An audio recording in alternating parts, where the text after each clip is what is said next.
Hi అండి, welcome to my channel. నేను మీ లక్ష్మి.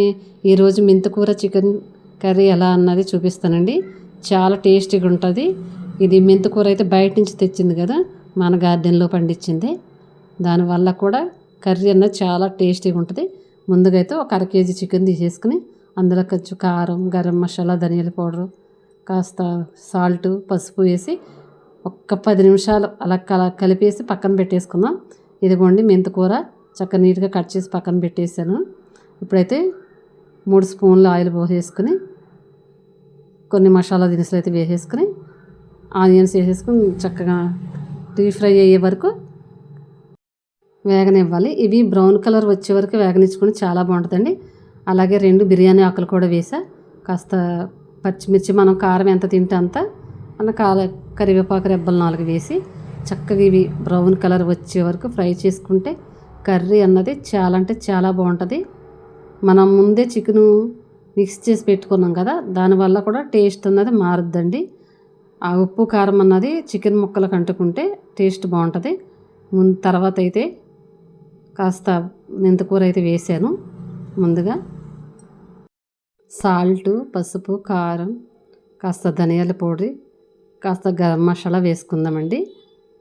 ఇందాక ఆల్రెడీ మనం చికెన్లో కలిపాం కదా, అందుకు ఇందులో కొంచెం తక్కువ వేస్తున్నాం.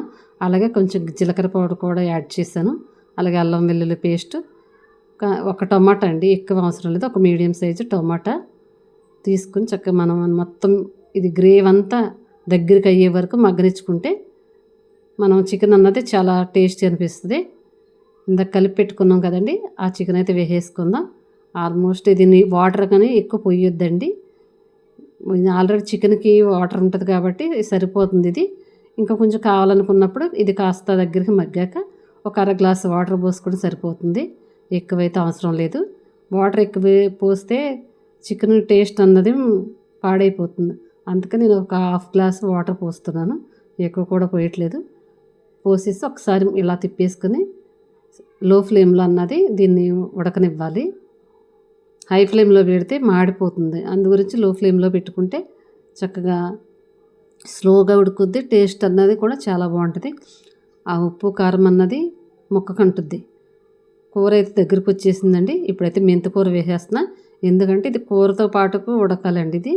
ఇది లాస్ట్లో కొత్తిమీరలా వేస్తే కూర అన్నది ముందు పాడైపోతుంది అనమాట. అందుకని మనం చికెన్తో పాటే ఇది ఉడికితే కరెక్ట్ పర్ఫెక్ట్గా ఉంటుంది. రెండిట్లకి టేస్ట్ అన్నది అంత బాగుంటుంది. మీలో ఎంతమందికి తెలిసి ఏంటన్నది ఒకసారి కామెంట్ చేయండి. మీరు ట్రై చేస్తారా లేదన్నది. ఆల్మోస్ట్ మన కర్రీ అయితే రెడీ అయిపోయిందండి. చూస్తారా ఎంత కలర్ఫుల్గా కనిపిస్తుందో కదా, చూస్తుంటేనే నోరు ఊరిపోతుందా? అయితే ఒకసారి ట్రై చేయండి. ఎలా ఉందండి మెంతికూర చికెను? మీరు ఎప్పుడైనా ట్రై చేస్తారా? ట్రై చేస్తే మాత్రం మర్చిపోకుండా కామెంట్ చేయండి. రెడీ అయిపోయిందండి మెంతికూర చికెను. చూడంగా ఇలా నూనె పైకి తేలిందంటే కర్రీ రెడీ అయిపోయిందని అర్థం. నచ్చితే మాత్రం ఒక లైక్ చేయండి మర్చిపోకుండా. అలాగే కర్రీ ఎలా ఉందన్నది కామెంట్ చేయండి. ఉంటానండి, బాయ్.